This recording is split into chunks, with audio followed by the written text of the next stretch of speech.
You can handle it. And all of a sudden I looked and I thought, what the hell, where'd all this land come from? So I called the real estate person that I rented the house from. And I said, let me ask you something. Do I have a house with a front lawn or a farm with a barn? Honestly, this woman goes, and she said, you rented a 45-acre farm. So I said, no. Oh, Jesus, no. I said, listen to me. I said, I'm a girl from Chicago. People like me don't live on farms. I said, we drive past them. And she said, but you rented the farm. And I said, no. She said, yes. I said, no. The bottom line is I rented the farm. Okay? So, anyway, but you see how God keeps it from you. All right, we got the publishing company going. One day, my business partner says, Lisa's not feeling well. I was an editor. And I said, she has leukemia. And Chip looked at me, and she said, leukemia? But I wasn't looking at her. I was in some other place. I was distracted consciously so that another channel would open. And she said, how bad's the leukemia? I said, oh, it's terminal, she'll be gone in 6 months. And as you get, it's important that I communicate something here. I'm brilliant at medical intuition. And part of why I'm so good is because it's completely impersonal for me. Impersonal.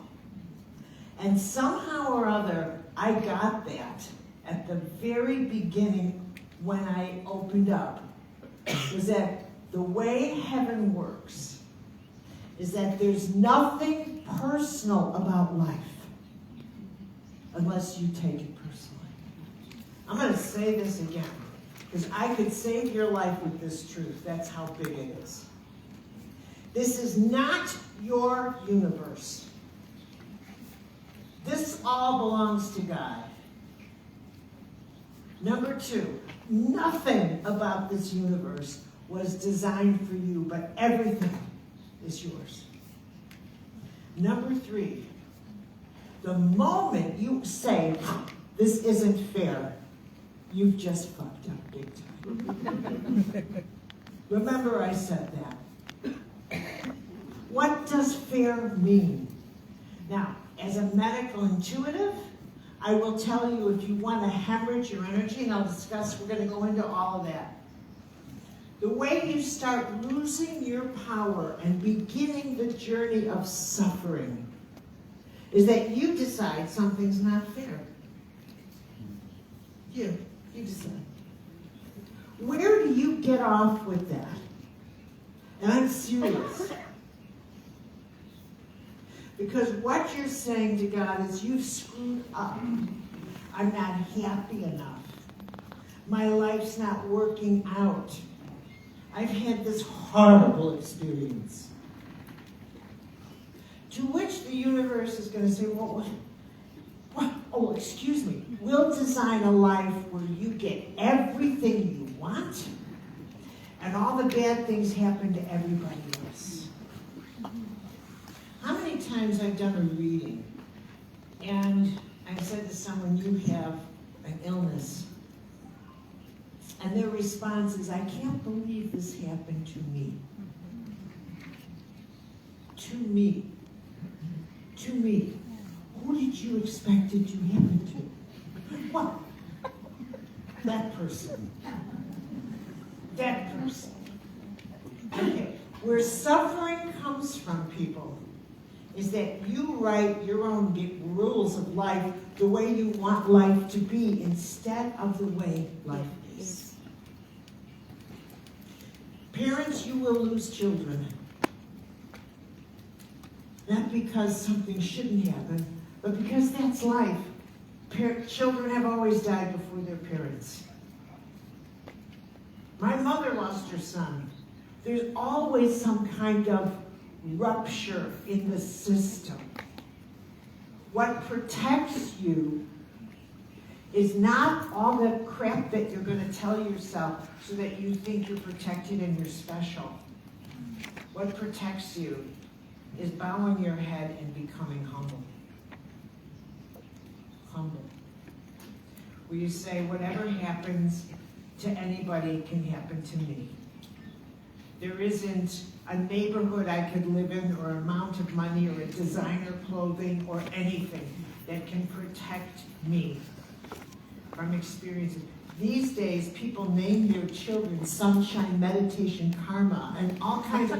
Why? Because what they're actually doing archetypally is they're trying to say, my child's so exceptional that nothing ordinary is going to happen. Because we have decided that anything ordinary, being ordinary, is contemptible, is awful. I can be anything, but I can't be ordinary. I must be extraordinary. Back to New Hampshire. So now it's 1984. And I have this skill that's just developing in me. And at first, you know, when you do not have, first of all, you've never heard of such a thing. Two, I have no interest in being intuitive or psychic or anything. Nothing, zero. I have no interest in helping anybody with illness. It was distasteful. You have no idea. You can't imagine the kind of person I was. I wanted to live a reclusive life as a famous fiction author. I didn't want to mingle with people. Which is why I became so good at it. So, but when you are a blank slate, when you don't know anything about something, you can learn everything about it. Because I Questa padre didn't che go to school, sto. I didn't become a doctor, I didn't become a nurse. Work is in a field called mystical theology. Okay, I was fascinated with the power of prayer and saints and mystics, and I even took a class in demonology, which we might chat about tomorrow. But I was fascinated with the power people had to maneuver the world we cannot see. And I would look at like these people that were called saints, and we're going to go into this in great detail tomorrow. These people that we call saints, and I think, they're not all crazy. What are they seeing that I can't see? What are they hearing that I can't hear? What is this draw that they have to this being I can't see? It drove me bloody crazy. And I would think to myself, get a hobby, girl. But nothing meant as much to me as the power of a prayer. Nothing was crazy. It was crazy as a loon. But somehow, I just would have these wild, comforting moments, and I would think, what an extraordinary world. And when I heard my angels, I thought, oh, and how often when I teach you, so many of you will come up to me privately and say, I could hear my angel as a child, but they thought that I was crazy. Now then, I knew I wasn't. You were. I had such an intense spiritual ego when I was a kid. I was so locked in to the invisible world, not because I thought it made me special. It made me feel all the things human beings go after. All the safety. I thought, but I know you're here, so I'm safe wherever I go. I cannot explain, there's no way I can communicate it. But That's how I felt, and I knew I wasn't crazy. And I would look, even as a child, and I'd look at the insecurity in adults, and alcoholism, and everything I could spot. And I would think, oh my God, if they only knew how close their angel was, if they only knew how heaven was, if they only got the rules of heaven, which we are going to go into extensively together, what heaven will do, what they won't do. I would think you would feel so safe. When someone tells me they're an atheist, and I think, you jerk. Because there's no such thing as an atheist. And the ones I do meet are always young and healthy. Well, age and death will take care of that. Now, the way heaven worked with me is every time I needed something, it showed up. Now, that's not just the way heaven works for me. That's the way it works for you. And as my skill as a medical intuitive started to develop, you have to understand, I thought I was going to be a publisher. So this was like an annoying thing. But I was very good at it. And when you live anywhere, and suddenly, but especially a small New England town, a new psychic in the neighborhood, a new psychic, all of a sudden everybody's calling the publishing company for a medical reading. And I remember saying to my partner, this is going to get old really fast.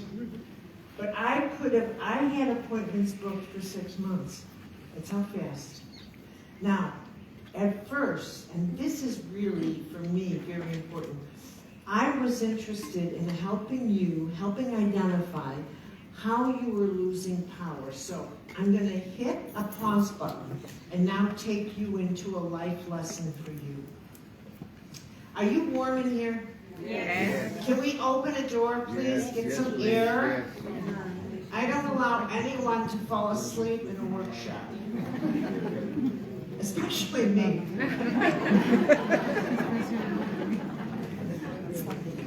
Okay. I appreciate that. Just get some air. Do you need a 1-minute stretch?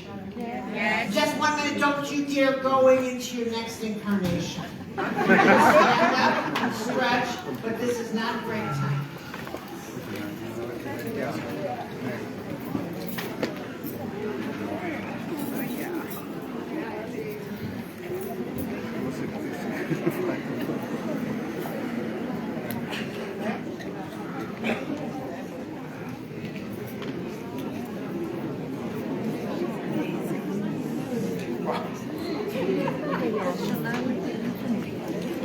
Also, I'm going to end about a half hour early so I can take questions from you.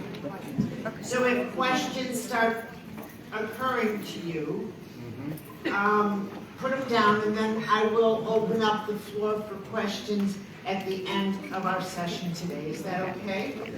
Also, tomorrow I am going to end our session with a healing event.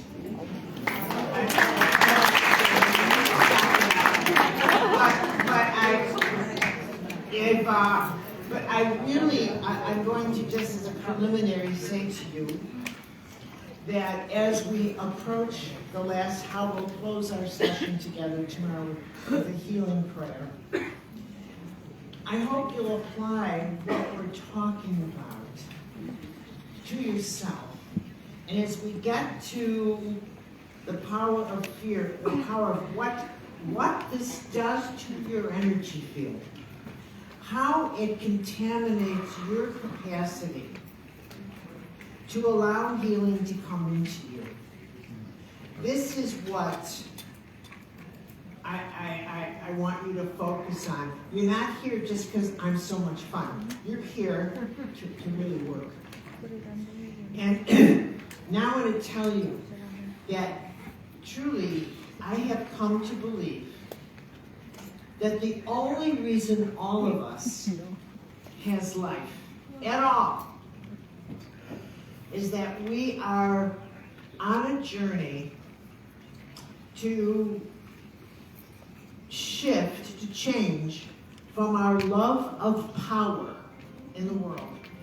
No matter how much you, whether it's the power of attention, the power of money, the power of whatever, we make the journey from the love of power to the power of love. That's the only journey there is. That's it. We are sharing that.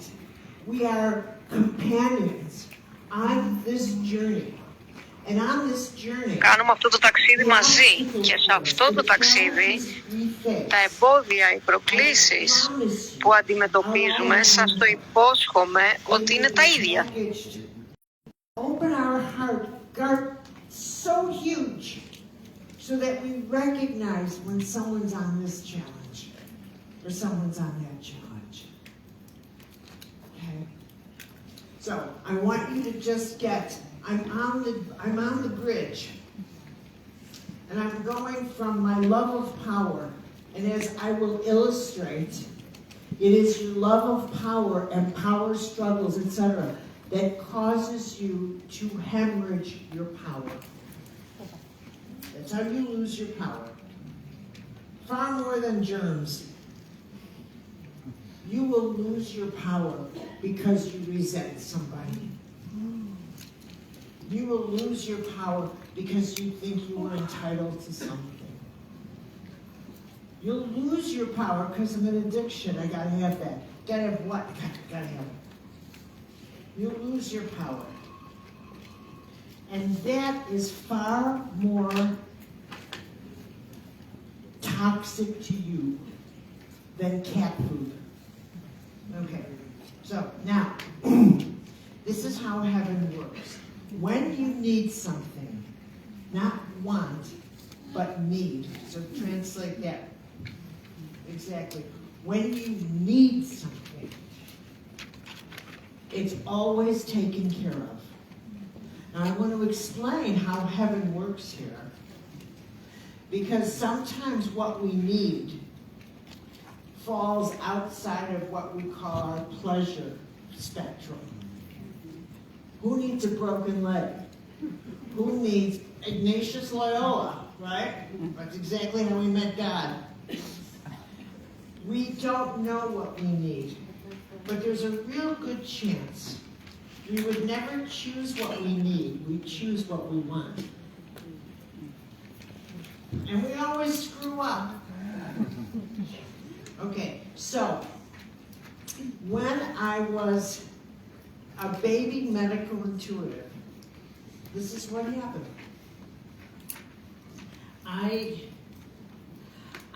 It's driving me nuts that. Yeah, because then I can sit here and talk. I need to be near them. I need to be near. I like to feel you. Yeah, thank you. Okay, thank you, sweetheart. Thank you. Okay, this is how I know.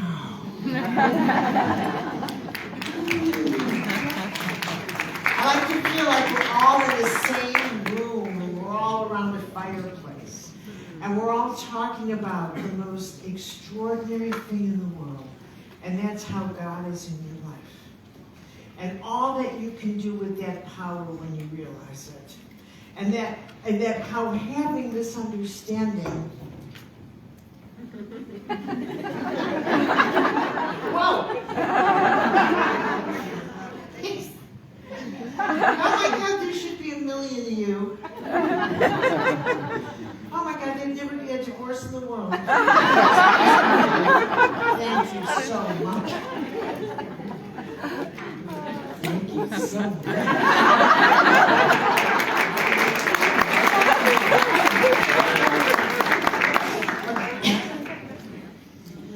Now, when there's a difference between a job, a career, and a calling. And every single one of you wants to hear God call you by name. There isn't one of you. I don't care what your spiritual, don't ever talk to me about what you don't believe. I don't give a damn. What I know is what you do believe. And every single one of you wants to hear God call you by name so that you know your life is not just a fluke. Somehow you want to know that there was something God sent you to this planet for. Like the prayer, take me down deep and show me why you gave your life. Take me down deep. Don't make it shallow. Take me deep into my spiritual DNA. Show me what you want. My question, one of my questions to you is, how deeply do you want to live your life? How deeply do you want to live your life? Not, are you at the stuff level? Or is it, give it to me, God. How much power can I have in this lifetime? Not your power. Power. So, we'll get back to that.